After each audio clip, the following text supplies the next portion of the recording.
Hi అండి. ఒక customer deep neck blouse ఆది బ్లౌజ్ కింద ఇచ్చి, బోట్ నెక్ బ్లౌజ్ అయితే కుట్టమన్నారు. మరి షోల్డర్ మన దగ్గర లేదు. పర్సన్ కూడా లేరు తీసుకుంటానికి. ఎలా చేయాలి ఏంటని చెప్తాను. ఫస్ట్ ఫ్రంట్ పార్ట్ లుక్స్ పెట్టేసుకోండి.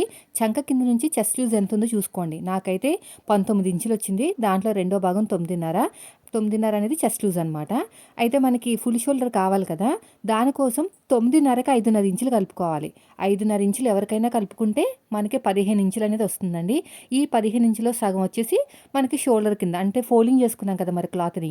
సగం కింద ఫోల్డ్ చేసుకుంటే 7.5 వచ్చింది. 7.5కి మార్కింగ్ వేశాను. చంక డౌన్ ఫస్ట్ 7 ఇంచులు ఇచ్చాను. కానీ చెస్ట్ లూజ్‌కి మ్యాచ్ అవ్వలేదు. మళ్ళీ 7.5 ఇస్తే అప్పుడు మ్యాచ్ అయిపోయింది. అలాగా ఖచ్చితంగా చంక డౌన్ అనేది ఆర్మ్ లూజ్‌కి మ్యాచ్ అయితేనే కటింగ్ చేసుకోవాలి. లేకపోతే చేయకూడదు. బోట్ నెక్ బ్లౌజ్‌లకి నెక్ దగ్గర నుంచి తీసుకోకూడదండి విడ్త్. ఫస్ట్ షోల్డర్ దగ్గర మార్కింగ్ వేసుకొని మిగతాదంతా కూడా నెక్ కింద వదిలేయాలి. నెక్ డీప్ వచ్చేసి 3.5 ఇంచులు ఖచ్చితంగా ఉండాలి. లేదంటే 4 ఇంచులు. అంతకంటే ఎక్కువ ఉంటే మాత్రం బోట్ నెక్